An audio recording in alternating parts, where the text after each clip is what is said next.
오늘 이 시간에는 내 눈이 주의 구원을 보았사오니 라는 제목을 가지고 본문 말씀인 누가복음 2장 29절로 32절 말씀을 통해서 하나님께서 저와 여러분에게 주시는 말씀 함께 나누도록 하겠습니다. 오늘은 성탄 주일입니다. 우리 예수 그리스도께서 이 땅에 성육신 하셔서 내려오신 그 날을 기념하는 것입니다. 어떤 사람들은 이게 이교도의 축제였기 때문에 정확하지도 않고 지키지 않아야 된다라고 말하는 분들도 계시지만, 하나님의 역사가 교회들 가운데 드러나게 되었을 때에 예수님께서 오신 것을 기념하는 이 날이야말로 우리가 정말 1년 중에 하루는 하나님 앞에 영광을 돌리며 예수님을 기억하며 예수님의 이름이 온 땅 가운데 드러나며 영광받는 그 날이 반드시 있어야 함을 믿습니다. 그래서 오늘 예배드리는 이 상황 가운데 오직 예수 그리스도의 이름만이 높임받는 이 시간이 되기를 원합니다. 지난 일부 예배 때 우리가 살펴본 것이 임마누엘이라는 이 뜻이 무엇이죠? 하나님께서 우리와 함께 계시다라는 뜻입니다. 그 역사에 대해서 우리가 살펴보았습니다.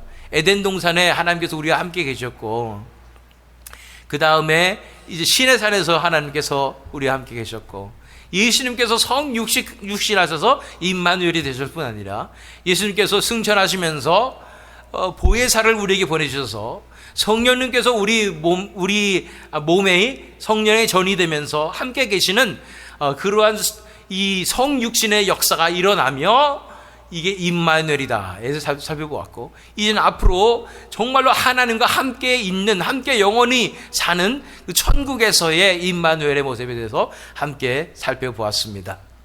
오늘은 이 예수님께서 오심을 너무도 기다렸던 한 사람을 바라보면서 이 시대에 예수님께서 다시 오심을 간절히 고대하고 기다리는 우리가 어떻게 그 예언의 성취를 경험할 때까지 견뎌낼 수 있을 뿐 아니라 앞으로 이 예수님의 오심의 의미를 깨달으며 함께 예수님께서 맡겨주신 사명을 감당할 수 있는지에 대해서 본문 말씀을 통해서 우리가 함께 살펴보는 시간 갖도록 하겠습니다. 누가복음 2장 말씀인데요, 본문 말씀 보기 전에 25절로 26절을 읽어야 누구에 관한 말씀인지가 이어집니다. 예루살렘에 시므온이라 하는 사람이 있으니 이 사람은 의롭고 경건하여 이스라엘의 위로를 기다리는 자라. 성령이 그 위에 계시더라. 그가 주의 그리스도를 보기 전에는 죽지 아니하리라 하는 성령의 지시를 받았더니, 이 시므온이라는 사람이 있는데 이 사람은 의롭고 경건하다고 했는데 참 특이해요. 이 시대가 어떤 시대인지를 우리가 기억할 필요가 있습니다. 약 400년 동안이나 정말로 암흑기였습니다. 선지자들도 없고 하나님의 뜻이 드러나지도 않고 하나님께서 그냥 내버려 두시는 것 같은 그런 암흑기 가운데 살고 있었던 것입니다.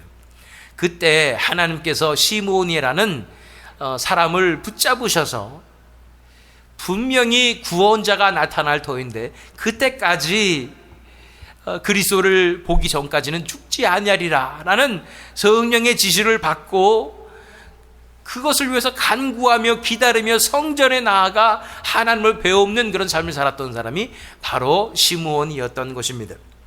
27절 28절 말씀 읽어보니까 성령의 감동으로 성전에 들어가매 마침 부모가 율법의 관례대로 행하고자 하여 그 아기 예수를 데리고 오는지라. 시므온이 아기를 안고 하나님을 찬송하여 이르되, 이 시므온이 하나님께서 특별한 은혜를 베풀어 주셔서 성령의 사람인 것을 알 수 있는 것은 첫 번째로 그 자리에 성전에 갈 수 있었다는 자체가 성령의 감동으로 들어갔다는 것입니다. 하나님께 간절한 마음으로 예수 그리스도의 오심을, 그리스도께서 나타나심을, 메시아가 오시는 것을 간구함으로 나가는 이에게 성령님께서 감동을 주셔서 지금 성전으로 나아가라는 말씀을 주시는 것입니다. 이때 당시는요, 성령이 드물었어요. 성령님께서 오순절에 임하시기 훨씬 전이잖아요.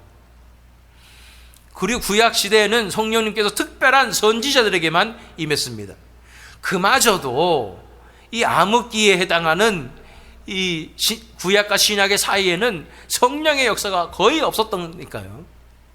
그런 상황에서 이 시므온이란 사람이 성령님께 사로잡힌 바 되어서 성령의 감동으로 성전에 들어가서, 더 놀라운 것은 이분이 하나님의 사람이었다는 것을 증명할 수 있는 것은 누군가 젊은 부부가 아기를 하나 안고 왔는데 그 아기를 보고 알아보는 거예요. 드디어 그때가 왔다는 것을 알아볼 수 있는 것입니다.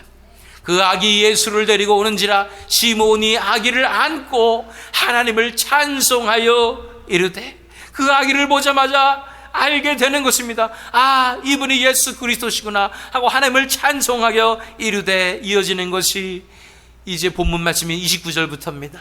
주제여, 이제는 말씀하신 대로 종을 평안히 놓아주시는도다. 내 눈이 주의 구원을 보았사오니 이는 만민 앞에 예비하신 것이요 이방을 비추는 빛이요 주의 백성 이스라엘의 영광이니이다 하니, 여기서 주제여 라고 말하는 이 주제여 무슨 뜻일까요? 우리는 찬송가 만유의 주제, 그래서 주제란 말을 들어봤지만 이 주제라는 표현을 한 이유가 있습니다. 다른 영어 성경에는 Lord 이렇게 표현을 안 했는데, 주여 이렇게밖에 표현은 안 되는데, 주제라는 것은 그냥 주님보다는 완전한 왕이 되시고 우리는 종이 되어서 온 세계를 주관하는 그 왕의 권위를 인정하며 종이 엎드러져서 하는 말이 주제여라는 말입니다. 주제여, 이제는 말씀하신 대로 종을 평안히 놓아주시는도다. 일평생 동안 주의 말씀에 사로잡혔고 성령의 감동하심에 사로잡혔던 이 종을 이제는 놓아주십니다 라고 고백하고 있는 것입니다. 우리 말라기 3장 1절 말씀 읽겠습니다. 만군의 여호와가 이르노라, 보라 내가 내 사자를 보내리니 그가 내 앞에서 길을 준비할 것이요 또 너희가 구하는 바 주가 갑자기 그의 성전에 임하시리니 곧 너희가 사모하는 바 언약의 사자가 임하실 것이라. 여기에서 첫 번째 사자는 바로 길을 준비하는 사자를 말하고, 두 번째 언약의 사자는 바로 예수님을 얘기하는 것입니다. 길을 준비하던 사자는 누구였죠? 우리 알다시피 엘리야로 표현된 우리 세례 요한이었던 것입니다. 그런데 세례 요한 외에도 이렇게 주의 길을 예비하려고 하나님께서 숨겨진 곳에 준비한 영혼이 있었다는 것입니다. 이것이 바로 시므온이었고, 그렇기 때문에 성령이 그때 당시에 드문 성령의 역사를, 감동을 받아서 예수님을 알아보고 그 예수님에 대해서 예언할 수 있었던 것입니다. 그의 일생은 정말로 실패한 인생 같았을 것입니다.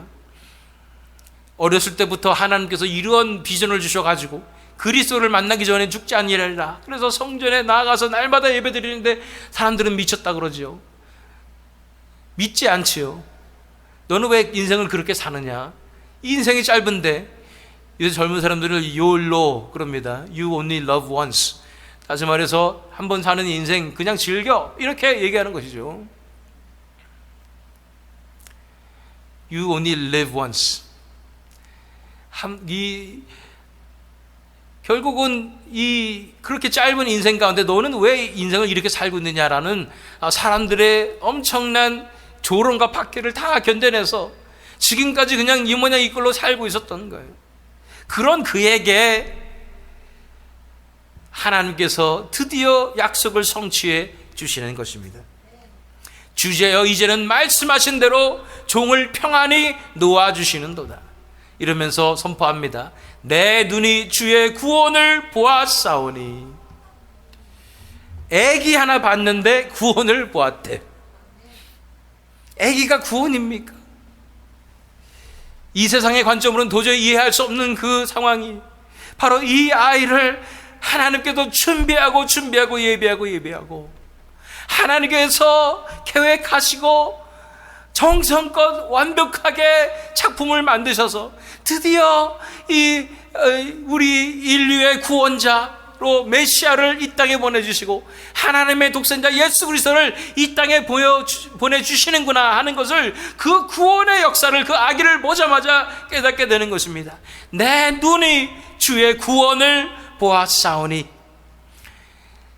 이사야 9장 6절에 나와 있는 이 아이입니다. 이는 한 아기가 우리에게 낳고 한 아들을 우리에게 주신 바 되었는데 그의 어깨에는 정사를 메었고 그의 이름은 기묘자라 모사라 전능하신 하나님이라 영존하시는 아버지라 평강의 왕이라 할 것임이라. 그 아이, 그 구원자를 보았다고, 그 구원을 보았다고 얘기하는 것입니다. 이제 하나님께서 드디어 역사하시는군요. 약속하신 대로 우리를 구원하시는군요. 그를 보내셨군요 하면서 깨닫게 되는 것입니다.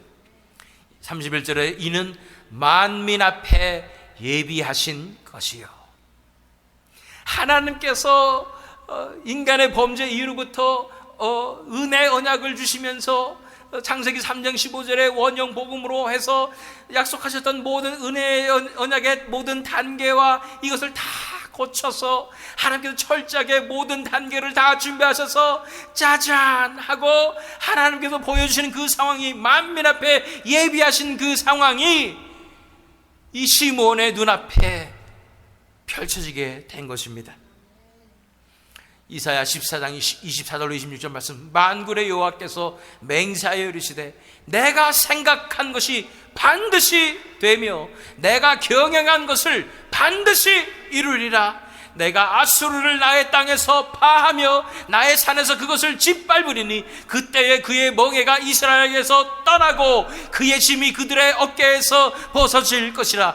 이것이 온 세계를 향하여 정한 경영이며 이것이 열방을 향하여 편손이라 하셨나니. 하나님께서는 이루시는 분이십니다. 그것도 철저하게 완벽하게 이루시는 분이신 것입니다. 예수님의 성육신은, 예수님께서 이 땅에 오신 것은 그냥 며칠 고민하다가 이렇게 해봐야지 해서 한 것이 아닌 거예요. 하나님께서 처음부터 철저하게 계획하셔서 온 세계를 경영하신 하나님께서 모든 변수를 다 이기시고 다 감안하셔서 이런 놀라운 역사를 이루시는 것입니다. 그것만을 바라보며 기다렸던 이 시므온 같이 우리는 하나님의 나라가 이 땅에 임하며 예수님께서 다시 오실 그 날을 바라보고 있는 것입니다. 고대하고 있는 것입니다. 그 날은 올까요? 정말 하나님의 나라가 이 땅에 임할까요? 정말 예수님께서 다시 오시겠습니까? 어떤 사람들은 세상의 관점으로 아무리 기다려봐야 예수님이 오시겠냐 이럽니다. 오신다 한지 2000년이나 지났는데 아직도 안 오셨는데 오시겠는가 라고 얘기하면서 왜 우리는 굳이 이렇게 예수님이 다시 오시면 생각하며 살아야 되냐, 이 땅에서 내일이 지구가 망하더라도 한 그루의 사과나무를 심으면서 스피노자가 얘기한 것처럼 그렇게 살면 되지 라고 말하는 사람들이 있을 것입니다. 그런 세대가 이 세대일진데 이 세대 가운데서도 하나님께서 시므온같이 택한 자들이 있을 것이라고 저는 믿습니다. 하나님께서 마음을 부어주셔서 주 예수여 오시옵소서, 마라나타 주 예수여 오시옵소서라고 간절히 신실히 기다리는 영혼들이 전 세계 각처에 지금 숨어 있다고 저는 믿습니다. 하나님께서 그런 자들을 통해서 역사하시고 준비하여 주시고 하나님의 부흥의 역사를 부어주실 것입니다. 그런 자들이 이 땅에도 있습니까? 그런 자들이 이 교회에도 있습니까? 반드시 있을 줄로 믿습니다.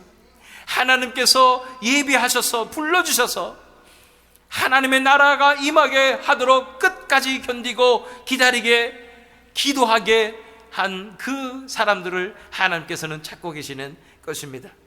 그 경영하시는 하나님께서 반드시 이루실 것입니다. 하나님께서 예비하셨기 때문에 하나님께서 반드시 이루실 것입니다. 골로새서 1장 26절, 이 비밀은 만세와 만대로부터 감추어졌던 것인데 이제는 그의 성도들에게 나타났고 하나님이 그들로 하여금 이 비밀의 영광이 이방인 가운데 얼마나 풍성한지를 알게 하려 하심이라. 이 비밀은 너희 안에 계신 그리스도시니 곧 영광의 소망이니라. 아멘. 비밀이신 예수 그리스도, 누구나 다 알기 원했던 그 비밀을 이제는 이 시몬에게 알려주시고 하나님의 예비하셨던 그 계획을 이제는 드러내신 것입니다. 그 비밀을 우리도 알게 되었습니다. 그리고 그 비밀로 하나님께서 말씀하시는 것입니다. 예수님께서 말씀해 주시는 거예요. 내가 다시 오리라, 내가 왕으로 임하리라고 말씀해 주시는 것입니다. 그 예수님의 약속을 믿고 기다리는 시몬과 같은 자들 하나님께서 찾고 계시는 것입니다. 32절에 이방을 비추는 빛이요 주의 백성 이스라엘의 영광이니이다 하니, 그래서 예수님을 바라보고 놀랍잖아요. 이 시몬이라는 사람이, 이 애기, 아무것도 못하는, 자기 힘으로 움직일 수도 없어서 걸어다닐 수도 없어서 엄마 품에 안겨있는 힘없는 이 아이를 보면서 이방을 비추는 빛이요 주의 백성 이스라엘의 영광이니이다 라고 고백하게 되는 것입니다. 예수님께서 빛이 되신다고 말씀하는 것입니다. 이 어둠의 시대에, 어둡고 어두운 400년의 이 어둠의 시대에 드디어 빛으로 임하시는 것입니다. 이 어두운 이 마지막 때에 하나님의 놀라운 영광으로 그 부흥의 빛으로 반드시 역사하여 주실 줄 믿습니다. 요한복음 1장 9절로 12절 말씀, 참빛 곧 세상에 와서 각 사람에게 비추는 빛이 있었나니 그가 세상에 계셨으며 세상은 그로 말미암아 지은 바 되었으되 세상이 그를 알지 못하였고 자기 땅에 오매 자기 백성이 영접하지 아니하였으나 영접하는 자 곧 그 이름을 믿는 자들에게는 하나님의 자녀가 되는 권세를 주셨으니, 빛으로 오셔서 구원하십니다. 빛으로 오셔서 어둠을 물리치십니다. 빛으로 오셔서 우리를 비추시고 자유케 하시는 것입니다. 그 구원의 빛 예수 그리스도를 찬양합니다.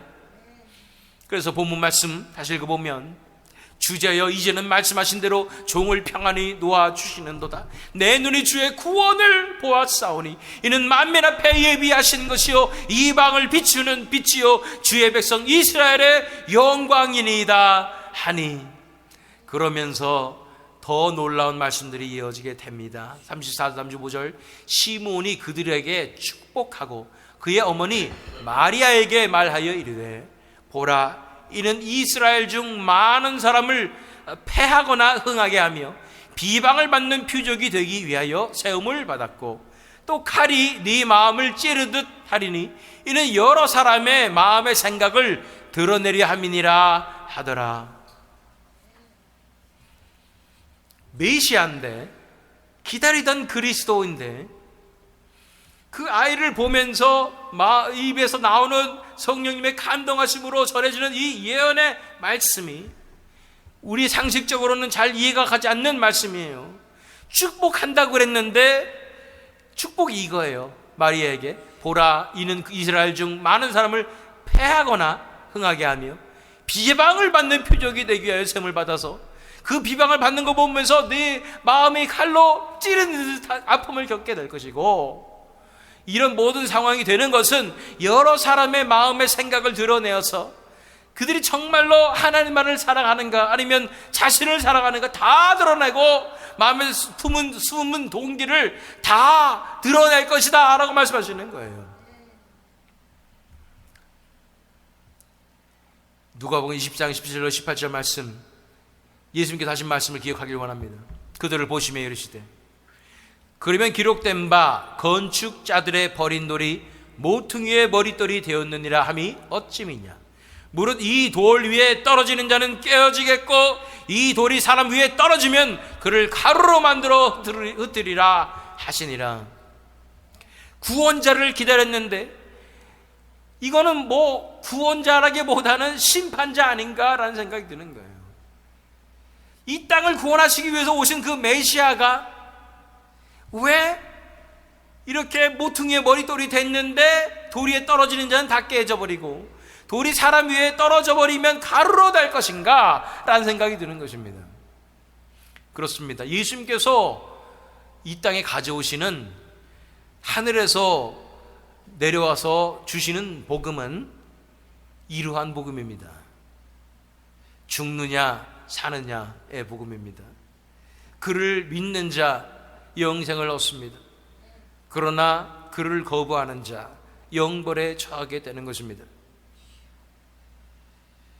진정한 복음은 빛이 되신 예수님께서 우리가 어떠한 상태인지를 드러내시며